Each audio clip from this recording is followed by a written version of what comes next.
Hey, everybody, welcome back to All Things Pink, a podcast where we discuss all things women over 40. And it's October, Breast Cancer Awareness Month. And today I have with me a breast cancer survivor. Out in the open to the horizon, where your heart can finally breathe. Out in the open to the horizon, baby, let your love run wild, wild, wild. You gotta get out there and explore, baby, let your love run wild, wild, wild. Okay, so welcome to the show, my childhood friend, Gaylen DiSanto. How are you? I'm great, thank you. Thank you so much for having me on. Of course. So how do we know each other? I always like to introduce people that I know, which is a lot of people. How do we know each other? Well, I know that you were a year or two older than me in school, and we met in chorus. Yeah. Yeah. Show choir. Yep, good old show choir. Mr. Nicodemus. I know. I know. So we had a lot of the same friends, and we kind of grew up together. And it's amazing, like how long ago that was. I know. I definitely don't feel Like that it was that long ago. I know. So I'm like, nobody say exactly how long ago 92 was for me. 94. Yeah. I mean, yeah. So, yeah. I know. It's a long time ago. But the good thing about social media, like one of the only good things I think about it, is we get to stay in touch and like watch our lives, and Yeah, it's awesome. otherwise we probably would not Definitely. Yeah. even know each other anymore, which is kind of sad. But Yeah. but It is. it, Yeah. you know. And sometimes I feel like I know people like actually like really well, and I'll see their kids out and I'll be like, oh, hey, so and so. And they're like, who are you? Yeah, and I'll be yeah, like, right. oh my gosh, I don't really know these people in person. Yeah, like it's just their I've seen parents. you. Their parents are posting all these videos, and so I just assume I know them, and yeah, and then I have to like awkwardly introduce myself. But yeah. So what do you do professionally now? I am a senior conference planner at a company called Westat. Actually, I just celebrated last week my 27th year. Wow. So, yeah. So it's been a long time. I actually went to school for television production at Salisbury Nice. and got like a degree in communication arts. But when I was there, I was the head of the program board, it was called, Okay. the Student Association for Activity Planning. And so I got a job there just as a part-time job my freshman year. First planning like small concerts and then like comedians and things like that. Oh, cool. And so then, I just realized that is something I'm really good at, and I loved having the events. I loved making people happier and having like an impact on different people and having different things to do every day.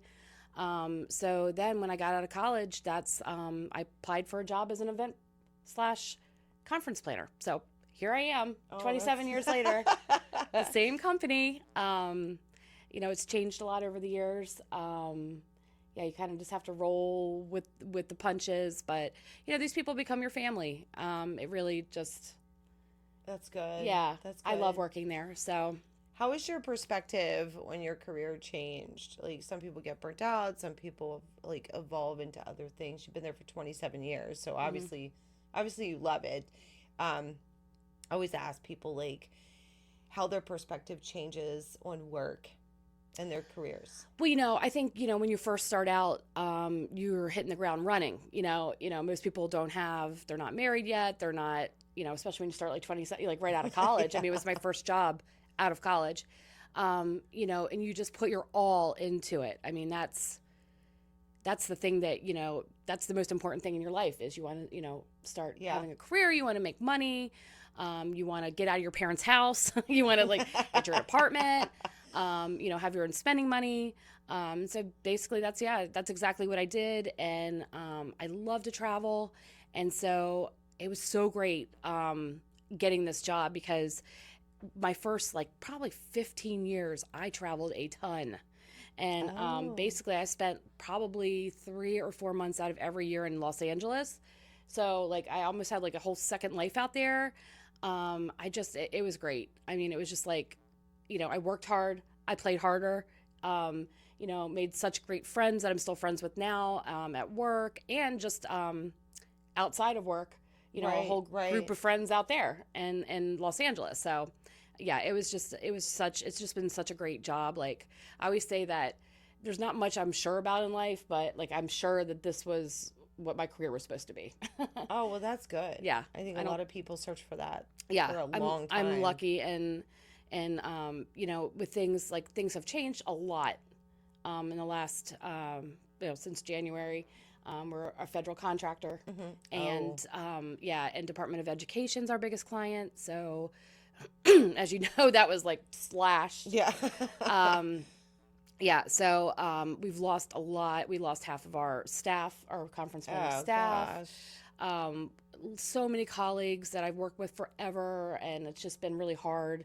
I feel like there's been a lot more pressure put on me to make myself more just a wider range of things. So, I've had to really step up my learning curve here and start learning a lot more. Oh, yeah.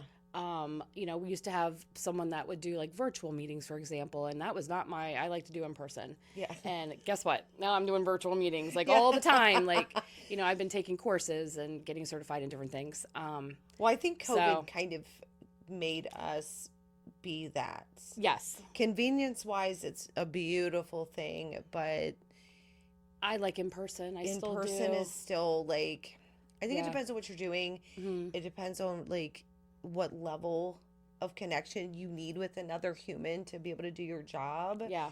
It can be very difficult. I mean, definitely. COVID started that whole thing, and then everybody just kind of kept up with it. Yeah, they did. But I totally get. We were always in person. Yeah. And I live in Mount Airy, and my office is in Rockville. So almost like an hour I was driving each day for 20 some years. And then, I was living in Mount Airy when I first started. And then I moved to Gaithersburg, the North Potomac area, and then Germantown. And then when I had my daughter, I moved back to Mount Airy because I was like, this is where I want to raise my daughter. Right. My parents live a mile and a half away. So I was like, this is perfect. My mom was taking care of my daughter during the day. Yeah. And she was a retired nursery school teacher. So she was like the perfect person to do that. And so it was great. It was definitely a good decision to move up there. It probably costs a lot less than. Oh yeah, Montgomery County. Yeah. You definitely get more for your money. Yeah. Yeah. I mean, I have a yard and I live in a great neighborhood. Yeah. Yeah. Back then I lived in a condo and then a townhouse and with no yard. And it was definitely a really good decision to do that.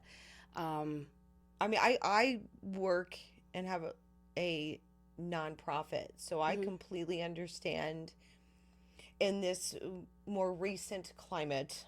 I'm going to try to be super nice here. Yeah. That we are struggling with that. Oh, I'm sure. And then it's okay, so when you have a scaled down staff too, then the pressure is everybody who's left has to pick up all of the slack. Absolutely. And we're told, don't turn down any business at all, Oh, God. And so then I ended up double booked, the last week of August, I was double booked so bad that I was working 60, 70 hours a week and just really burning myself out. Exactly. But now it's calm down. So it's it's peaks good. and valleys. It's good. So, and that's always good. The more business you have, clearly, whenever you have a business or you're in business, you want more. Right. And you try to pivot, try to do different things. And exactly. You have to. Yeah. Yeah. It's definitely not a choice, but this, all of these funding cuts and that climate doesn't make it easy for a business to survive. Yeah, do you ever worry that you're not going to have a job? Oh gosh, yes. Oh yeah. Yeah. I think everybody has to walk around when we were doing these cuts. I didn't know if I was going to make the cut. You try to make yourself unexpendable, and but also being there longer, you make more money than the people that they more recently hired. So it's okay, am I getting what cut is that to choice save gonna money? be? or do they value my experience and knowledge of how everything works? And so luckily, I have wonderful bosses that are like some of my best friends.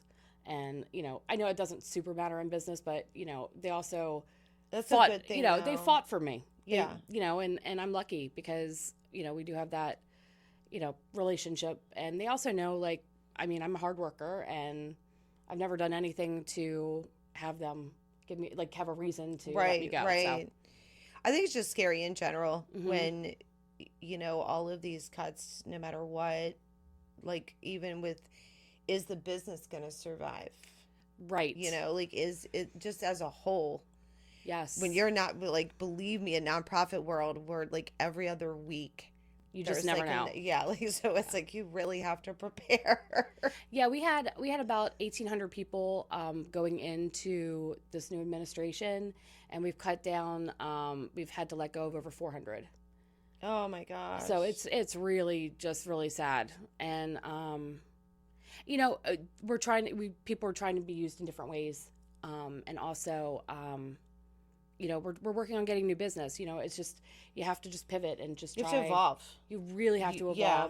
And so we just have to trust our leaders that that's going to happen. And, I know that they're working, I trust them, the trust that they're doing the best that they can do. It's not like they saw this coming. I know our president goes and meets with all the lobbyists and all of our representatives and things like that to go to bat for us. So. Well, that's good. Yeah, and it is. So you have a child. I do. What has it been like trying to juggle being a mom, having a career? I ask pretty much every woman that's been on the show has some type of, independent, empowered type of career. And it's always a sacrifice. There's always some kind of sacrifice. How has that been for you? Well, when I used to travel a lot, it was really hard. But I have the best mother in the entire world. I do too. I mean, really, like, I always joke that I would never be able to do it. We just without my mom. celebrated her 80th birthday on I saw Saturday. that on social media. Yeah. So, yeah, and she's the best, and she still is like an Energizer bunny. I don't understand where she gets all of her energy from, but she's my rock, and she would, help. She's really helped me raise my daughter, like, as a second mother, really. When I'm not there, when I am there, when I'm not there, she's there all the time. So that's absolutely vital. Oh gosh, like, I would never survive without my mom. I would have never been able to run this business, all of the businesses actually. And back when I was building the nonprofit, there is no way I could have, like, gotten that successful or even survived it without my mom. So I get it. And I've got great friends and, who are also like family. And my sister, I have a fantastic sister who's a busy mom of, herself. And so even though my daughter's the only child, I feel like she's got 3 siblings. Well, it's your tribe. Yeah. And I knew that, I wasn't even planning to be a mom, but I figured, oh, well, maybe I'll try for like 3 months. And then if it happens, it's meant to be. And if not, oh, well, it's okay. Yeah. And the first week, and I was like, God, it better be a girl. I need, I don't know. I want to raise my best friend, I want a relationship with her like my mom and I have. So. Oh, okay. Gotcha. Yeah. So I keep telling her, I'm like, I put all my eggs in your basket, girl. Like, turn out well, please. No, so far, so good. Yeah. Well, she's almost 14. So, we're at that weird age. Weird is one word you could use to describe that. Yes. It's very challenging. She's really good. I mean, I'm lucky. I mean, our personalities are really different. Like, I'm very extroverted, friendly, outgoing, and that is not her. She is fine to stay at home, just talk to like her little friend group and just have her small circle. Yeah. And she's like, not going to go and talk to a stranger or That's funny. So it's weird to raise a child that's so incredibly different from me and the rest of my family, really. Oh yeah. I mean, we're all You're very like, extroverted. Where did you come from? All the time. What is that? And she's always like, Mom, I'm just not like you guys. Like, it's just, that's not my personality. that's and so okay. Yeah. it's taken me a while. Like, I'm finally like, okay, you're right. You're right. Like, I should not treat you like that's how your personality is. So we're both learning this stage. I think it's a constant Yeah. evolution. Yeah, I It's think a you're right. constant Well, and you never know learning. with teenagers what they're going to be in the next week. You know? Oh, I know. Or the next hour. Who knows? I always jokingly say I Yeah. barely survived the first time, and now I have a second one. So How old is your second one? 15. Okay, so yeah. So it's like, and one's a boy and one's a girl. So it's like I get You got I'm the getting whole both gamut. sides Yeah. of this. But it is a beautiful thing. It's just incredibly challenging. Yeah. And we are constantly learning. And constantly not doing the right thing, and constantly like thinking we're doing the right thing and maybe not doing the right thing. I was going to say, I don't think that exists. Like, I don't you believe know. it does either. I've learned that because Yeah. you go in thinking that you're going to be this or Mhm. that. It Yeah. doesn't ever turn out that like No. that at all. No, Like, it's like, it what doesn't. the hell was I thinking? I mean, I love it, and it's always, it's always a different day is a different Oh, yeah. challenge, but it's, Yeah. it's fun. And now I just volunteered to be a co-chair of the 8th grade dance. Oh, Oh, yeah. So that's that's fun. Yeah, that's coming up. It My is daughter's fun, like, though. I don't care that you're doing it. Just don't talk to me during the dance. That's funny. I'm like, all right, girl. So you have had an incredible health journey. Mm. You might not think it. Like I watched this health journey on social media. I apologize for that. No. But I always felt like you had this amazing spirit about you going through this. It's one of the reasons I wanted you to come on and talk about it, because I do truly believe that people's stories help other people. Mhm. So tell us a little bit about your diagnosis and kind of like the history. Like, how did all of this transpire? Well, back to my daughter again. It was 10 years ago. She was 3, and she was jumping on the bed, and she kind of fell on me, like fell on my chest, and I was like, ow, and like that, and I was like, what the heck is that? Like, I'm like, it wouldn't have swollen up that hard, like that, that fast, right. and I felt a lump just right up here, Okay. and right on the top, and like if you push down, you could really see it, and. Wow. And this might sound super weird, and I'm not usually like a person that like believes like premonitions or something, but from the time I was young, I just felt this feeling, this really strong feeling I was gonna have cancer younger. I don't know. I'm not a pessimist at all. Wow. But I don't know. I always said to my parents, like, and they were like, stop saying that. Stop like, manifesting that is that. so weird. Like, stop. Like, that is not happening. And so, like, I swear I felt it. I'm like, here it is. Like, this is it. This is the time that I've been fearing that was Like, going oh to my come God, true. I knew this was going to happen. Yeah, so I remember I went down to my, it was a Friday night, and I went down, and my husband was sitting on the couch, and I was like, oh my God, I have breast cancer. And he's like, what are you talking about? I was like, I found a lump. I just know it's cancer, and I need to get on it. Like, first thing Monday morning, as soon as they open, I'm calling. Right. I'm like, I just know that this is what it is.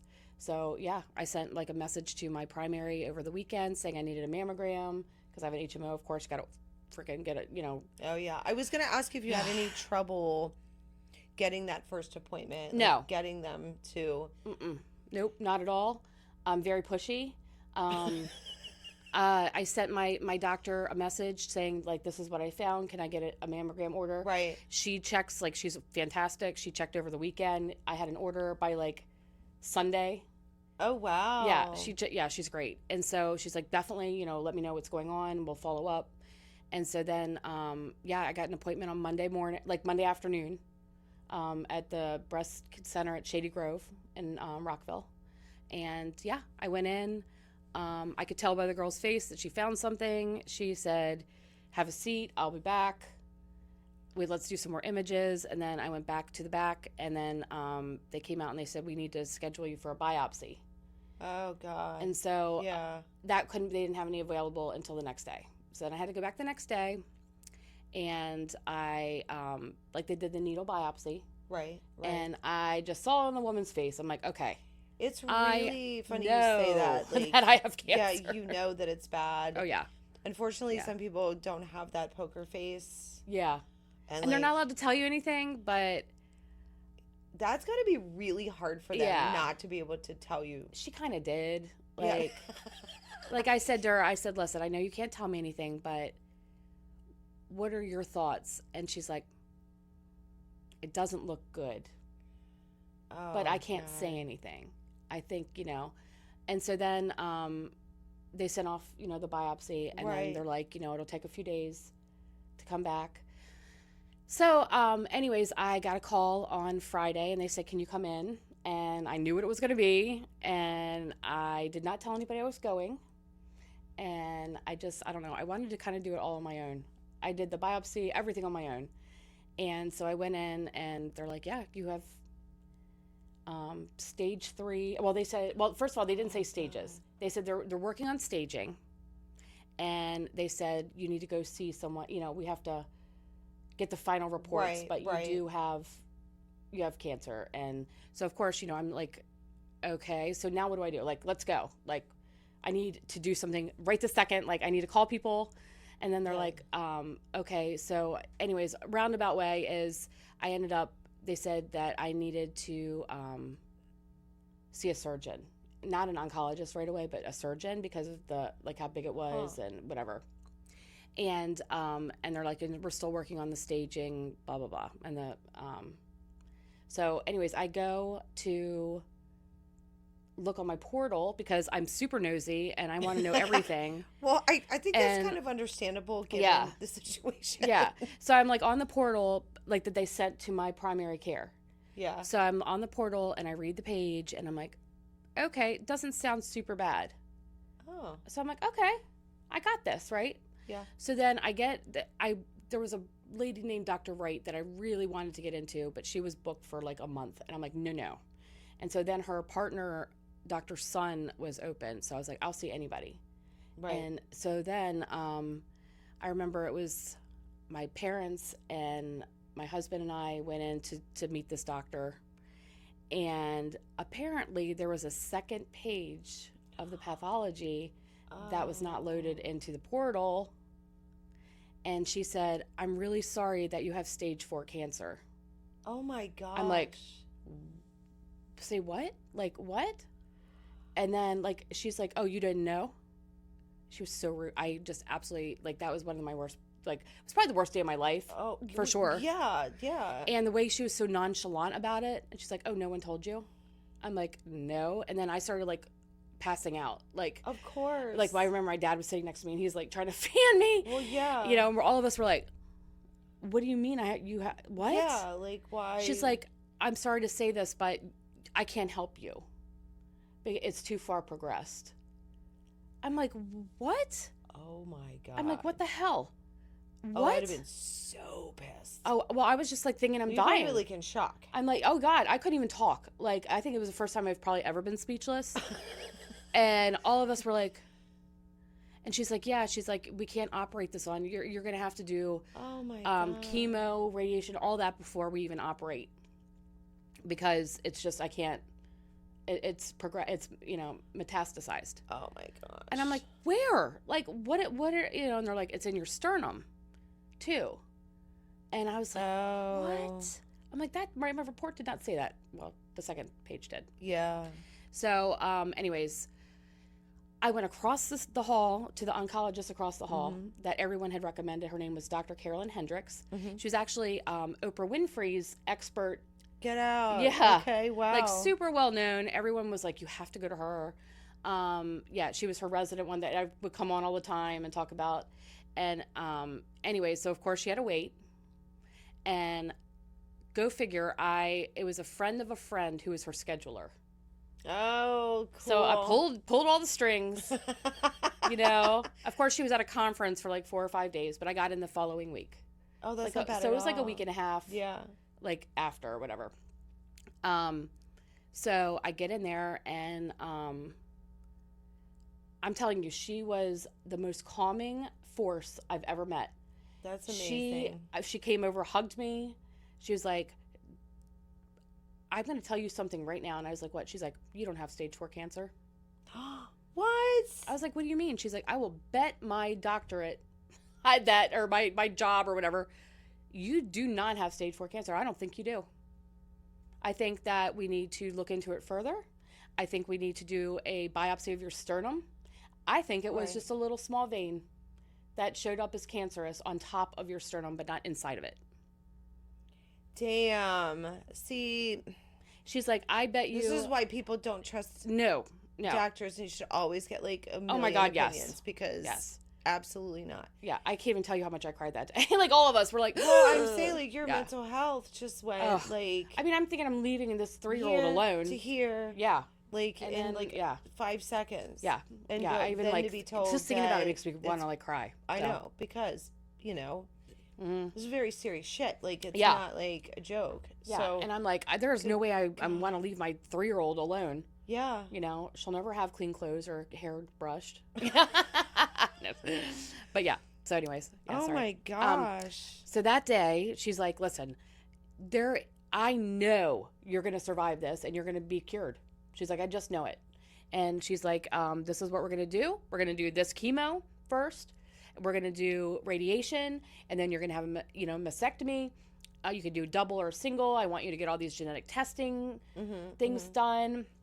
By the way, my genetic testing came back with no heightened anything. Like, so, like, it was no not history, no history. They just say, like, it's like outside causes, the unknown causes. So actually they banked a bunch of my blood to send to, like, this place to, like, keep checking it against different things that might come up. So I was HER2 positive and PRER negative, hormone negative. Okay. So it's a very specific type that 15 years ago would have been a death sentence. Well, 15 years from then, so like 25 years ago. Wow. Because of the type, it was a super fast growing, very aggressive. But some researcher funded by Komen found targeted this herceptor, I don't know exactly what it's called, her something. That's okay. And it targets that specific cell. Wow. And it's called Herceptin, is what he invented. And so I was on Herceptin for a year. They said that probably got rid of just as much, if not more, than the chemo. Damn. Of course, I was allergic to it, so I had to take, like, a ton of Benadryl. But it doesn't matter. Like, I'm taking it, right? You're like, I mean, I'll just, like... at this point in live time... with the, like, highs and the reaction from it. Yes, definitely. So I went in and I said to her, listen, I have a 2.5-week trip planned to Europe next month. And she's like, okay. I said, you're like, should I'm going. I was like, should I cancel it? She's like, no, 100% no. Let's look at the calendar. When are you leaving? And she scheduled my chemos starting so I could still go after my second chemo. That's amazing. She's like, don't let this take over your life. This is just as part of your life. This is not your life. Like, you're still going to be living, but just, so she was just like a guardian angel, honestly. That's amazing. Yeah. I mean, she really was. And that's so rare. Yeah. She's just a phenomenal person. Right. Yeah. I felt so lucky to have her, and everything she said went exactly like planned. So, I mean, I just, I was definitely down in the dumps for a week or whatever it took. I'm sure. I mean, literally thinking I'm going to die. Like, how did your family react? Oh God. Everybody was just like mortified. We're just like, what in the world? Like, yeah, it was horrible. It was horrible. It was a really bad time. It's a really hard thing too, because it's like their pain, thinking they're going to lose you. Oh God. Yeah. And then, and it's funny because, you were talking about, like, these doctors, right? So I had found a lump like many years ago. Mm-hmm. And of course the first thing you do is just like, shit. Panic. Yeah, there's like panic. And I called the doctor I had at the time, and it was like, it's going to take 3 months to get you in. And I was like, absolutely not. Yeah. I can't do that. You have to advocate for yourself. Yeah. So I called a different doctor, the one I go to now, who I love to pieces, because he was like, no, come in today. I told him what was wrong, and this is just a general physician, right? And he was like, okay, we're going to get that test done today. So you're going to go for Good. like a sonogram today. So let's just kind of see what this is, right? And he goes, and I want you to go like have lunch and then come back here because I'm going to demand that the test results are back today too. And so I came back and I'm in his office and I hear him yelling down the hall. Like, Really? I've got good news for you. Aw. And like, because it's those minutes that seem like Forever. years Yes. waiting for someone to tell Yeah. you, am I dying? Like, could Yeah. you please just tell me? But I know exactly when you were talking about the person in there taking the test, like she's like, I'm not supposed to tell you. And I was like, Right. but I'm looking at you right now and I know you want to tell me what you think. Yeah. And I'm just sitting there. I was like, is it really bad? And she's like, okay, fine. Honestly, I think it's just a cyst. And I was like, thank you. At least I can breathe through the rest Yeah. of the day till I actually have. But then I would have been upset if I was in your shoes But I where really, I'm thinking I it's know okay. this is really weird and then though. they It come back- wasn't though. Like I don't know. I knew it was. Like I don't know. I can't tell you. Like it's just weird. Like, but like I almost was like, okay, let's just do that. Like I just needed it. Like I needed to know. I needed my diagnosis. Well, I needed a yeah. plan. I needed to like know what was happening. I was the same. Yeah. I went to my test. I did all that alone. I didn't tell anybody Yeah. because I was like, I don't want, like, it was harder when they're hurting. Yes. You know what I mean? I'm like, Yes. because I'm usually the one that like calms everything down, and I'm just like, I can't do that right now. I don't want you to be here. Like I think, like I didn't even ask my mom, and then later she's like, I would have totally come with you. I was like, I know, but then you would have cried, and I would have seen that, and I would have felt bad, and I'm like, so Yeah. I'm just gonna take the brunt of all of this for like right this second because I need Yes. to do this. Yes. But Absolutely. let me at least just go find out what the hell this is, and then deal we'll with it. deal with it. Yeah. Well, yeah. I remember. I don't know if I'm allowed to cuss at all, but You can. Everybody asked me that. I don't know. I mean, if need be, I'll just bleep it out. Okay. Well, I remember like I got in the car and I was like, upset, of course, but Yeah. oddly not like I was upset, but not as upset as I thought I would be. I think. I feel like you prepared yourself. Yeah, I for think I years prepared for myself. this. I know it's Like, weird, but yeah. So I remember I called my husband and I was like, I have fucking cancer. I told you. I'm You always never- right. No, just kidding. You never listen to me. I told you I had it, and he's like, "What? Are you kidding?" This is. Yeah. But and then I went to tell my parents in person because I knew that they would be devastated. So Well, of course. yeah. So Of course. but yeah, and you tell your 3-year-old they don't know. They really, yeah. Well, They they're don't not know. going to understand that. So which was good. I'm glad that she went through that unscathed. She remembers me bald, and she loved putting like crowns on my head, my bald head, and rubbing my bald head. Like things like that. Like for her, it wasn't really. So how was all of that treatment? Like, Oh, how it did sucked. How did it affect your life? I think that you learn a lot about people around you when things like this happen. And, there were maybe a couple people that maybe I thought would step up a little bit more and be more supportive. And then there are thousands of others that were so supportive that I never saw coming. Yeah. It was pretty impressive. Like, I didn't, I was like, I'm not doing any sort of fundraising. I have insurance. Like, this is what I pay Thank for, God. right? Like, yeah. You had health. Oh God, I insurance. know. I'm like, this is what I pay in for. Like, I'm not asking for anything. Like, I don't want anything. Right. And so I was just like, I can't even tell you how many gifts I got. I mean, crazy gifts, fun gifts, like flowers. I mean, my aunt sent me like crab cakes from G&M and like all kinds of foods. My neighbors made me dinner like every night. For like 6 months, like there was like constant like food and support. What a wonderful Yeah, it sentiment was- on your tribe and Yes. your community. Yes, and like my college friends like really were just like, what can we do? They're all scattered all over the East Coast, and Right. they made me like this memory book, and then before my mastectomy we had a boob voyage party. and like at the Leonor Winery, and like probably 15 or 20 of my friends came and celebrated the last weekend of the boob. You know, we just made it fun, you know?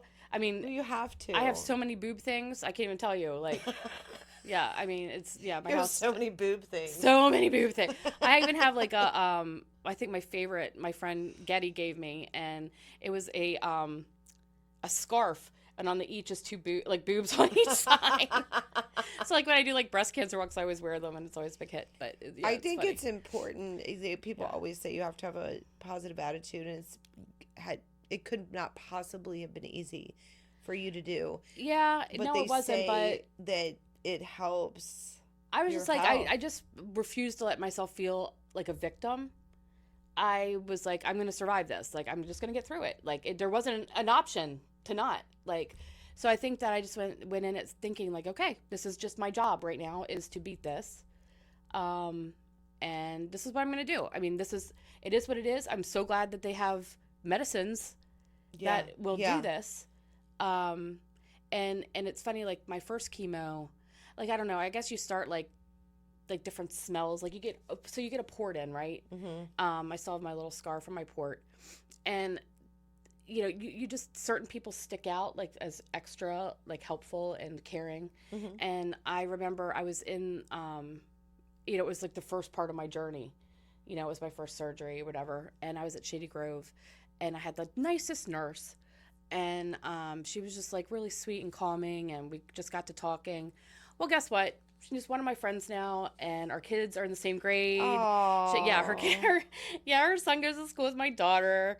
So now I see her around. I'm always like, oh, like, you don't know how much you meant to me, like, during that time, you know? I don't think people in service of any kind realize. Yeah. I've told my staff this when they're helping people in recovery. I'm like, you won't even know half the people that you've helped. Like, Right. there's going to be a time that they're going to remember what you said or what you did for them. And so I'm always like, don't ever discount, like, or discredit. Yeah, and you don't know what a small world it is that you know, you might run into that person again. Exactly. Like, I see her all the time now. Like, it's just weird. Like, all the people And So. it's emotional. It is. And every time I see her, I get teary. Yeah. Like, I'm totally teary just talking about it right now. I'm tearing up because you're tearing up. I know. And I always tell people, I'm like, oh, it's totally okay. Like, I want you to, if it's I emotional, think it's a like, cry. perimenopause thing. I swear. I Well, cry there's all the that time too. now. I like think about crying, and I'm like, oh. I know. Oh, God. I know. Oh, that's So, another thing. yeah. That's a whole other journey in and of itself. Yeah. So, but I'm pretty sure you got it if you Yeah. can go through what you've been through. Oh, yeah, that's nothing. Yeah. Well, it's funny because, like, when I was going through chemo, usually it'll put you into menopause. So I was, I went through hot flashes for months and months. I had, like, 4 fans on me. I would, like, sweat through my clothes at night. And then it was for months. And then, like, didn't get a period or anything like that. All of a sudden, one day, the sweat stopped. I'm like, oh, I guess I've gone through it. I'm in menopause now. And then my period comes. Yeah. I'm like, are you freaking kidding me? I've already gone through this for how many months?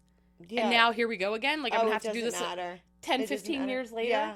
Yeah. But yeah, so anyway, so I went through my chemo, and like other things, like we're talking about, like the goodness of people, and Yes. and I, you know, I was started writing a blog, and I felt like that was my way of dealing with my emotions and making, but I thought it was really important. Like, I love like funny, like I love to laugh and I love funny things. So I tried to inject as much humor into things, Right. just because that's how I deal with things, is with humor. So yeah, so I have like a ton, like lots of blogs on like Caring Bridge and things like that, or on my social media, and like I was surprised about how much people read it, like you know, and like commented on it, and you know, enjoyed hearing about it, because I think that you don't understand what people are going through, you know, in those rooms where you're going back and you're hooked up to, you know, for 4 hours you're getting like basically poison dripped into your body. And Oh, of course. but yeah, but I always had people with me, and you know, of course my mom was always there, you know, my husband would come, and but I had unexpected people come, like my friend Jen from college. We were friends. Yeah. Not great friends, but friendly. And she reached out to me one day. She goes, I'd love to meet you and just sit with you during chemo. Oh, You know, like that's things like that. wonderful. Like who does that? Like it really brings Good out really people. great people. It really just brings Yeah. out the goodness and It's generosity of people. So, and I think that the reason, just like with this type of cast, right? It's meant to have a space and a platform where people that have experienced the same kinds of Yeah. things feel like they're being heard through someone else's experiences, because it's the greatest support. oh gosh, yes. The absolute Yes. greatest support when Yeah. somebody understands or can maybe bring a different perspective Yeah. to what you're dealing with. Yeah. Because everybody's going to take that news different. Right. Well, and then, you also have to think about like what's going to happen, down the line, and the different people that are going to be reading this, and Oh, yeah. things will change over 10 years. But I don't know, like it's just I just still remember that. And like it brought like, Jen and I are now better friends because, even though it was like a 2-hour time that she spent with me. It's doing something amazing crappy. how a catastrophe. Yeah. Yeah. And like after Can like my do first that. chemo, I was, of course, like I never threw up or anything, which was like I took all the medicines. Like I was like, give them all to me. Like the Zofran, the anxiety, the everything. I was like, yes, bring it on. And so yeah, my trip, well, like the first time, my legs ached so bad. I just had to have compresses. I tried everything you could possibly imagine. I had no pain relief at all, like after the first one. Wow. And that was, I mean, there was a lot of other crappy symptoms I won't go into, but that was so bad. I'm like, how am I going to go on a trip to Europe and do all this walking and sit in a plane with my legs feeling like this? Like, Yeah. I was just like doubting it. And then like the sores in your mouth, like, how am I going to eat when I'm over there? Right. Like, and really enjoy it. So, the next time around, I remember it was like 2 days after, which was when the really, really bad side effects start, and I was terrified of my legs. And that day I walked almost 10 miles, and I was like, my legs feel so much better. Like, so then I learned it's like the way to deal with my leg aches was walk. So the movements. the movement. So The body in motion Yep. stays in motion. Yeah. And so I would never have known that. Like I would have probably just been lazy and sat on my couch for like, and been like, but yeah, so every day I'd walk a mile or two, even though I felt like death some days. Yeah. I just did it because I knew it was going to make me feel better. And it did. And it Yeah. did. So I always tell everybody that's going through it, I'm like, get out there and walk and just, move and live. because, and guess what? I had the best time on that vacation. We still talk about it. It's Oh, not that's overshadowed. awesome. It was not overshadowed by my illness at all. We just have great Well, I memories think of it's it. because you didn't allow it to. Yeah.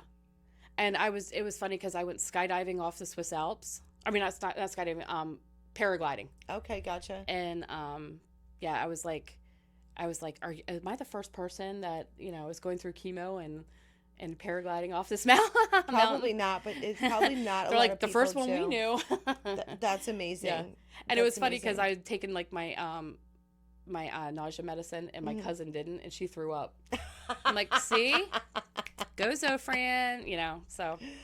Well, Yeah. I think it's wonderful, and I'm so glad that you came here to share your story. I'm sure you have tons more of them. Yeah. I think it's very brave, and your outlook on it was why I wanted you to share that with anyone else who's going through that, because I think it's very inspiring. And I think it also isn't just about cancer, breast cancer. It's any of those really huge challenges Yes. in life. You just took it like I've had a lot of challenges in my life, it like won't health-wise. beat you. Yeah. You just have to laugh about it. Like, what the heck? Like, why am I so unlucky? But then at the same time, I'm still here, Yeah. and I'm feeling good. exactly. And you just, I think that with getting, if you're down in the dumps about it and you're depressed about it, it's not going to help you. Like it's really not going to help you. You just need to focus on what needs to be done and do it. And, I was just so, lucky to have a supportive family and friends, coworkers. They let me work from home before that was a thing. And for people who Yeah. don't have that, they do have lots of organizations and resources out there to help someone who doesn't have that support. I mean, these days we have tons of it. Yeah. And I know someone had like came in and cleaned my house when I like, you know, when I was first starting Oh, chemo. that's awesome, man. Yeah. And my sister-in-law was like, I can't, you know, she lives up in New Jersey. She's like, I wish I could be there to help. So she sent $5,000 for my house to be cleaned for a year and a half. That's amazing. Yeah. That is a really good gift, by That's the a way. great gift. Yep. Everybody, great gift. Well, So, thank you again yeah. for joining me on my show. I really appreciate it, and I'm sure everyone watching or listening appreciates it too.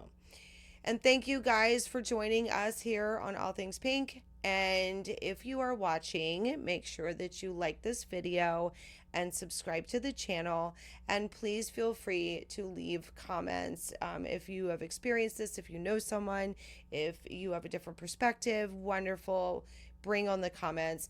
If we also can be found on Apple and Spotify, or you can check out our information on our website at allgreatthings.life. And join us next time here on All Things Pink. You gotta get out there and explore. Baby, let your love